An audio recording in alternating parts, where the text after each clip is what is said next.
Can I be honest with you about something my husband and we almost got wrong? We were about to walk into marriage unprepared, and this was not because we didn't love each other.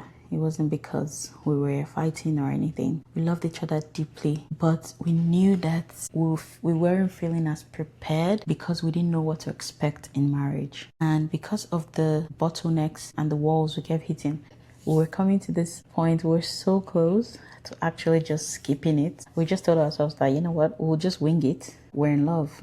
We'll wing it. If you're getting ready to build a life with someone you love, someone that you've known, someone that you just met, and at the back of your mind you have this silent worry that what if we're not as prepared as we should be? You have some questions in mind that you just want to get answered. I made this video especially for you, for the both of you. Whether you're in the same city or province, or you live miles apart, you have to fly to see your partner, or whether you're engaged right now or you've been together for years, stay with me, because I wanted to show you what almost stopped us from having the marriage we had always dreamt of and what we did instead. Let me tell you who I'm talking to in this video. I'm talking to the couple that want to get things right. You take your relationship so seriously and you believe that marriage is a sacred thing. So you do want to take the right steps and do the right thing. You know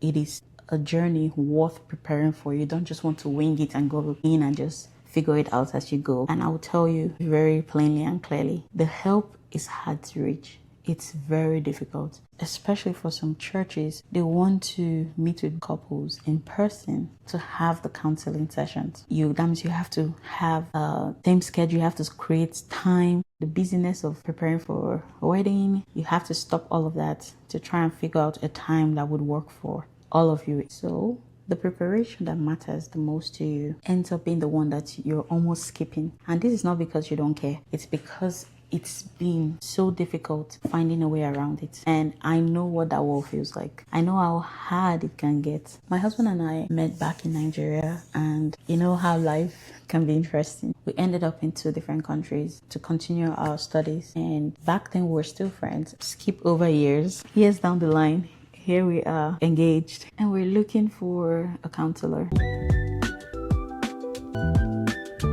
My husband and we met back in undergrad. This was in Nigeria, and you know how life can be so interesting. After school, we ended up in 2 different countries. We got engaged, but we're still in different countries. One thing that was at the back of our mind, we knew we wanted to go into marriage prepared.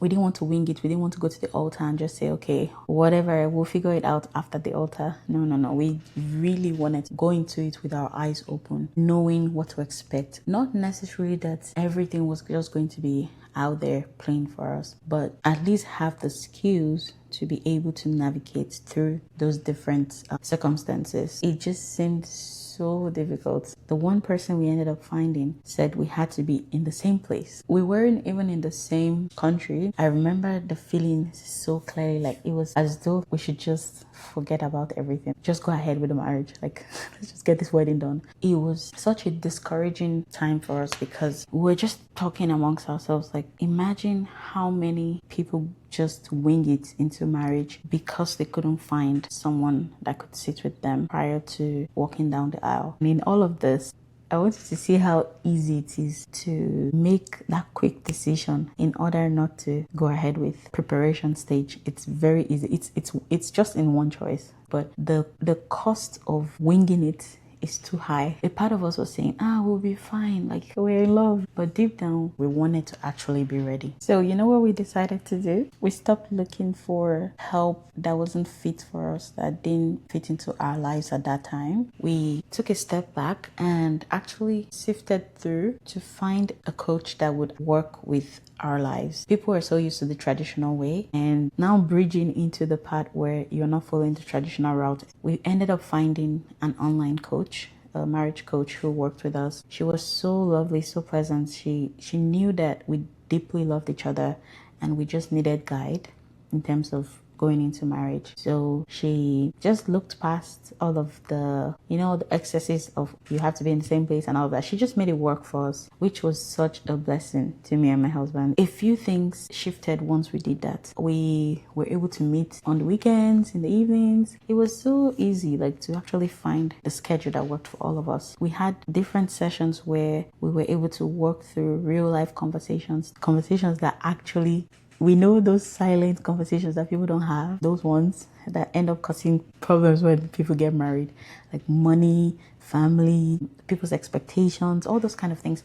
We walked through all of those topics and we were able to ask questions too. It was so amazing. Now I just sit and I think, like, what we each believed about marriage and home, we were able to actually hear ourselves say it in those sessions, and it was so beautiful. We didn't want to have to start figuring it out, like money. Oh, how do you manage your money? How do I manage my money? Then we start figuring that out after the wedding. Nah, that would have been bad. It wasn't just the contract. It wasn't just something we're thinking of, the mechanical part of it. It was something deeper than the physical. It was sacred to us. We knew we're taking a covenant before God, and we see marriage as sacred, my husband and I. So preparing for it was not the box we wanted to tick. It was that we wanted to honor God in our marriage. So we knew that we had to do it right, and we didn't want to give any chance for our own experiences coming in the way of something good. We knew it mattered more than our convenience. We had to make time for it. Here is the part that surprised me the most, is that the distance we're thinking was our disadvantage. It was actually an advantage when we started talking with the marriage counselor and we're going through like conflict resolution, communication, and all of those skills. There were times that we disagreed, and as opposed to just hugging it out or just going out to eat and rolling everything under the rug, we found that because we were separate from each other, we had to talk about it. So that gave us enough practice time to learn how to communicate well, which became an advantage for us. So you see, the thing I feared, I was thinking, this is holding us back, being separate from each other. But it was quietly training us to actually have difficult conversations unknowingly. It actually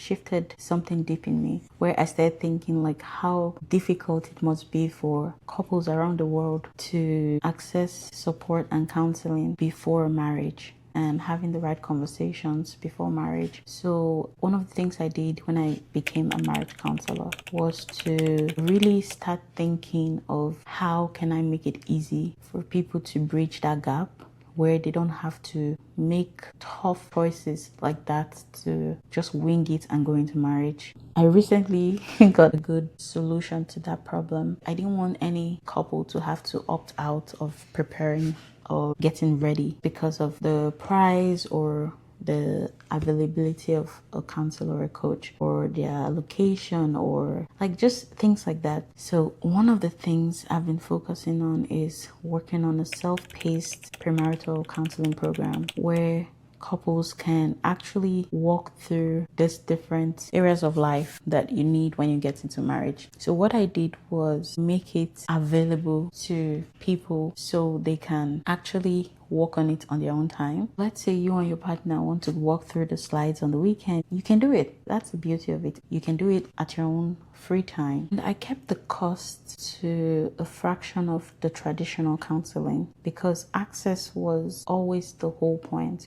So here's the thing. It's going to be out June 30th. I'm putting the final touches at the moment, hoping that this would bridge that barrier and couples who do want to go into marriage with their eyes open, they want to prepare. I have prepared the waiting list. If you're interested, the first 10 couples, you get 50% off, so you can get all the resources you need. Once the doors open, those that are on the wait list, they're the first to have access. Let me leave you with this. You didn't choose an easy love. Building a life on purpose, it takes intentionality. One that you have to have your eyes open. You have to know what you're walking into. And it takes a kind of intention most people never reach for. That is a beautiful thing. What you and your spouse are deciding to do, going in with your eyes open. So do not let any wall stand in your way. The distance, the busyness, the schedules, none of that should make a life choice for you. It is worth it. Going for counseling, going for any sort of guidance program or course before you get married is worth it, and it saves you the heartache. The preparation is something you absolutely can do wherever you are, wherever you're starting from, even if you're just meeting each other a month ago. If this spoke to you or a couple you know that are at the same wall right now, they're stuck, they're not sure where to go, and you know this would help them, I would like you to share it with them. It might be the one thing that actually keeps them together and it keeps them from giving up. I would love to take you on this walk. I will see you soon. Bye bye.